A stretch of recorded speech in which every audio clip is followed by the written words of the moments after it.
시청자 여러분 안녕하십니까. 신의 한수 이병준 기자입니다. 자, 오늘 제가 전해드릴 소식은요.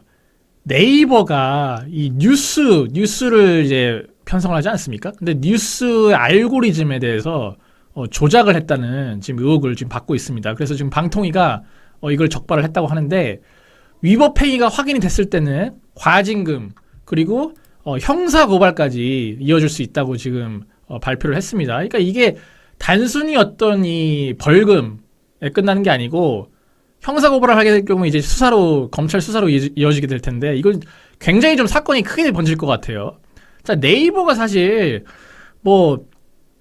저희 우파들은 항상 그 여러 가지 말을 많이 하지 않았습니까? 네이버와 다음에 대해서. 물론 다음에 비해서는 양반이긴 해요, 네이버가. 다음은 완전히 거의 무슨 민주당 기관지 수준으로 이 좌편향적인 뉴스를 어떻게 보면 메인에 올리는데, 네이버 같은 경우는 그래도 좀 그나마 다음에 비해서는 좀 공정하게 하는 걸로 저희가 보고 있었는데, 그런데도 불구하고 이런 어떤 뉴스 알고리즘에 대해서 조작을 했다, 좀 이런 의혹을 받고 있습니다.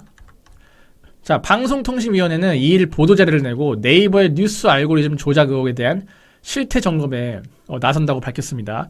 최근 네이버가 뉴스 알고리즘 변경 과정에서 언론사 인기도 순위 선정 방식을 바꿔 뉴스 검색 노출에 개입했다는 주장이 정치권 등에서 제기가 됐기 때문인데, 방통위는 전기통신사업법 제50조 및 동법 시행령 제42조는 전기통신 서비스를 이용해 다른 서비스를 제공하려는 자에게 불합리하거나 차별적인 조건 제한을 부당하게 부과하는 행위를 금지하고 있다. 이러면서 실태 점검을 통해 위반 행위가 인정되면 사실조사로 전환하고, 사실이 확인될 경우 관련 영무, 그러니까 해당 서비스 연평균 매출액의 최대 3% 과징금을 부과를 하고, 그리고 형사 고발에도 나설 계획이라고 발표를 했습니다. 자, 방통위에 따르면은 네이버는 이용자의 소비 패턴에 따라 뉴스를 추천하는 인공지능 기반 뉴스 알고리즘의 검토위원회를 구성하면서 언론사 인기도 지표를 인위적으로 적용하고, 이를 통해 특정 언론사가 부각되거나 불리하게 했다는 지적을 받고 있습니다. 자, 네이버의 뉴스 알고리즘 인위적 개입 의혹은 지난달 30일 국민의힘 박성중 의원이 당 원내대책회의에서 제기를 했는데, 박성중 의원은 2021년 네이버가 언론사 인지도를 뉴스 알고리즘에 반영하는 과정에서 여러 매체를 둔 언론사의 경우 매체별 영향력을 합산하지 않고 개별 평가하도록 방식을 바꿨다.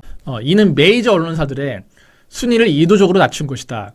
이렇게 발표를 했는데, 이게 아마 가장 크게 영향을 받은 게 조선일보지 않겠습니까? 그러니까 조선일보도 있고, 그다음에 조선비즈라고 해서 이제 조선일보의 어떻게 보면 이제 경제 부분을 담당하고 조선비즈가 아예 또 따로 언론사로 차려져 있죠. 그리고 월간조선도 있고 주간조선도 있고 여러 가지 있는데, 이거를 다 합산을 해가지고 영향력을 평가를 해야 되는데, 이거를 합산을 하지 않고 개별 평가하도록 방식을 바꿨다는 거예요.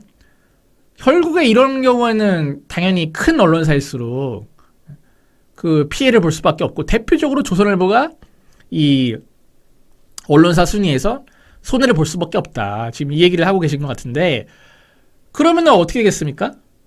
당연히 조중동을 제외한 나머지, 그러니까 사실 조중동도 정통 보수 언론이라고 보기는 힘들죠. 근데 어쨌거나 범보수 진영으로 이제 분류가 되지 않습니까? 근데 나머지 어떻게 보면 마이너 매체들 같은 경우는 대부분 좌파란 말이에요. 그러니까 결국에는 이런 식으로 이 뉴스 알고리즘 형식을 바꾸면은 좌파에 유리하게 좌파 언론들이 띄우는 뉴스가 상당 부분에 올라올 가능성이 높아진다. 지금 그 부분을 지금 지적을 하고 있는 것 같습니다. 자, 그렇기 때문에 방통위 관계자는 서면과 현장 조사를 함께 진행할 계획이라면서 확인된 내용에 따라 위반 여부를 알기까지 수개월이 걸릴 수 있다고 했습니다. 자, 이거를 정말로 어떤 그냥 시스템을 개설을 했는데, 그게 우연찮게 이른바 그 메이저 언론들이 피해를 본 건지, 아니면은 이걸 어떤 의도를 가지고 이런 식으로 알고리즘을 바꾼 건지, 그거는 이제 수사를 통해서 밝혀야겠죠. 자, 어쨌든 참 이게 만약에 사실이라면은, 지금 댓글에도 지금 이런 말을 하고 계신 분들이 있는데, 거의 듣보잡 수준에 있는 오마이뉴스를 비롯해서 뉴시스, 노컷, 한겨레, 경향 이런 것들만 뉴스란에 계속 올라온다. 왜 그런가 했더니 결국 이 알고리즘 이 변경 때문이었구나. 지금 이렇게 지금 사람들이 얘기를 하고 있습니다. 자, 그렇기 때문에 이거는 정말 심각한 문제. 이 포털의 이 정치 편향성, 이거는 뭐 저희 보수가 항상 그냥 그 몇십 년 전부터 지적을 해왔던 부분 아니겠습니까?